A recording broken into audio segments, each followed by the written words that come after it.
और morning prime में बड़ी खबर, आज लोकसभा स्पीकर का चुनाव होगा। एनडीए की तरफ से ओम बिरला को कैंडिडेट बनाया गया है, लेकिन नाराज विपक्ष ने एनडीए के स्पीकर कैंडिडेट ओम बिरला के खिलाफ 8 बार के सांसद के सुरेश को उतार दिया है। विपक्ष का आरोप है कि कांग्रेस ने डिप्टी स्पीकर पद की मांग की, लेकिन इस पर बीजेपी ने जवाब नहीं दिया, इसीलिए विपक्ष की तरफ से स्पीकर पद के लिए कैंडिडेट उतारा गया। अब लोकसभा स्पीकर के लिए आज सदन में वोटिंग होगी। 11 बजे का वक्त तय है जब नया स्पीकर जो है वो चुना जाएगा 18वीं लोकसभा के लिए। ओम बिरला एनडीए की तरफ से कैंडिडेट हैं, जबकि विपक्ष की तरफ से के सुरेश जो कि 8 बार के सांसद हैं, केरल से सांसद हैं, उन्हें नामित किया गया है, यानी उन्हें कैंडिडेट बनाया गया है। अब 11 बजे वोटिंग के जरिए नया लोकसभा स्पीकर चुना जाएगा। We are ready to support, provided there should be a thinking that deputy speaker position should be given to opposition. Then there was no reply. We are waiting. If they are ready to at least give the deputy speaker to opposition, we have no problem. We will make it as an election unanimous, but it is up to them. और आपको बता दें, भारत के संसदीय इतिहास में यह तीसरा मौका है जब लोकसभा स्पीकर को लेकर चुनाव होगा। हालांकि नंबर गेम एनडीए के साथ है।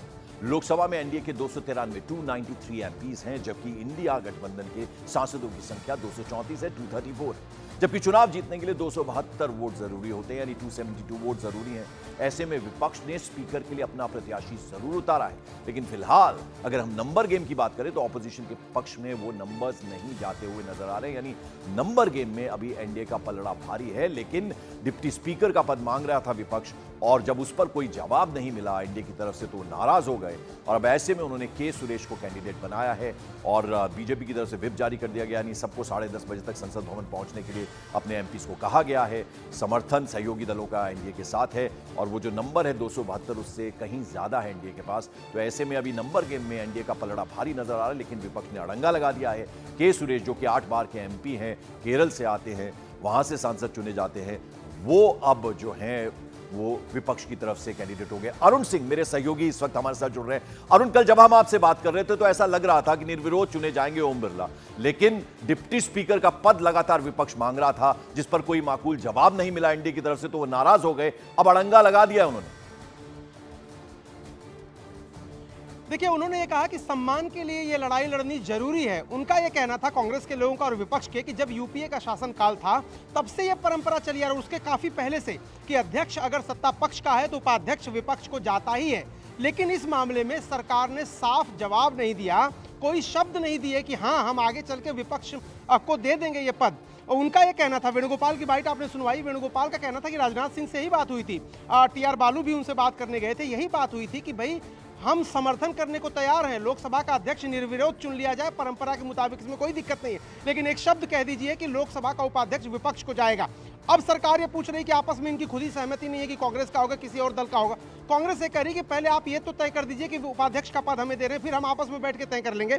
तो ये एक सम्मान की लड़ाई। देखिए, अब वोटिंग के लिए बहुत ज्यादा प्रेस करने के मूड में भी नहीं इंडिया गठबंधन। उनको पता है कि संख्या बल उनके साथ नहीं है, उनको पता है कि ओम बिरला अध्यक्ष बनने वाले हैं, लेकिन उनका कहना था कि ऐसे ही अनअटेंडेड अपना विरोध नहीं जाने दे सकते थे हम। ये संस्थान के अंदर संवैधानिक मूल्यों की लड़ाई है और ये परंपरा के खिलाफ जो जा रही है बीजेपी बकौल कांग्रेस, उसके खिलाफ लड़ाई है, इसलिए सांकेतिक रूप से ये लड़ाई वो लड़ रहे हैं।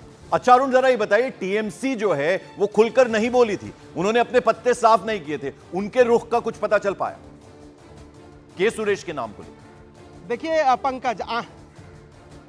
देखिए पंकज, टीएमसी एक ऐसी पार्टी है इंडिया गठबंधन में, चुनाव से पहले भी और बाद में भी, कि वो हमेशा दिलचस्पी बरकरार रखेगी पत्रकारों की और हम सब की। उसकी वजह क्या है कि टीएमसी के जो नेता बैठकों में शामिल होते हैं उनके पास निर्णय लेने का अधिकार होता नहीं, तो उनको बैठक से बाहर जाना पड़ता है, ममता बनर्जी से बात करनी पड़ती है, कई बार वो फोन पे उपलब्ध होती हैं, कई बार नहीं होती हैं, तो उनको अपना रुख बताने के लिए समय चाहिए होता है। अब जैसे इस बार उनका यह आरोप है कि कांग्रेस ने उनको समय से बताया ही नहीं कि हम लोकसभा अध्यक्ष का उम्मीदवार खड़ा कर रहे हैं, तो वो नाराजगी थी। उसके बाद राहुल गांधी के अंदर जो अभिषेक बनर्जी से मुलाकात हुई और उसके बाद बातचीत हुई। शाम की बैठक में 8 बजे फ्लोर लीडर की बैठक में तृणमूल कांग्रेस के नेता आए, उन्होंने कहा कि भाई हम 9-10 बजे तक आपको बता देंगे कि हमारा रुख क्या है, यानी ममता बनर्जी से बात करेंगे और अंततोगत्वा यही होगा, या तो वो समर्थन में रहेंगे इंडिया गठबंधन के, या तो एब्सटेन कर देंगे। लेकिन ज्यादा उम्मीद कांग्रेस के मुताबिक है कि वो साथ में रहेंगे। बिल्कुल, मेरे एक और सहयोगी यतेंद्र शर्मा भी इस वक्त हमारे साथ जुड़ रहे हैं। यतेंद्र, जरा आप समझाएं, देखिए कल सब कुछ तय लग रहा था ओम बिरला जो है निर्विरोध चुने जाएंगे, लेकिन फिर नाराजगी जो विपक्ष दिखा रहा है,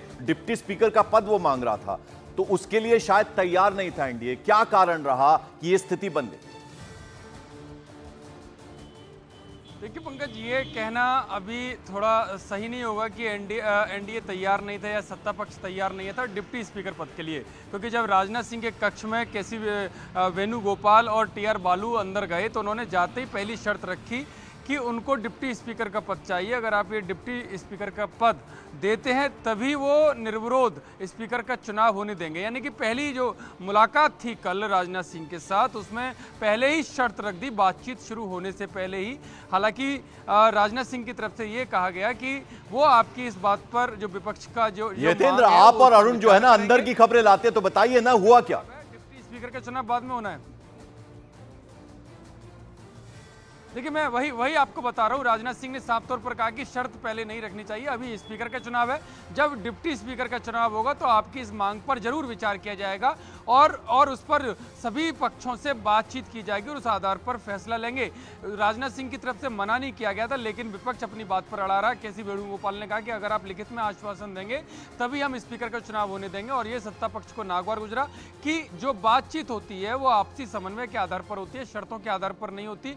लेकिन विपक्ष अपनी बात पर अड़ा रहा और शायद यही कारण रहा कि आज चुनाव की स्थिति आ गई और 48 साल में पहली बार ऐसा होगा कि चुनाव होगा। हालांकि अगर 72 साल के इतिहास में देखें तो ये तीसरी बार चुनाव का रिकॉर्ड बनने जा रहा है कि जब तीसरी बार स्पीकर के पद के लिए चुनाव होगा। लेकिन फिलहाल क्योंकि विपक्ष भी अपनी मांग पर अड़ा रहा और सत्ता पक्ष भी अपनी मांग पर अड़ा रहा, सत्ता पक्ष ने साफ कहा कि जब डिप्टी स्पीकर के चुनाव की डेट आएगी तब उस पर बात करेंगे, लेकिन जो विपक्ष था वो चाहता था कि पहले ही उनको इंश्योर किया जाए।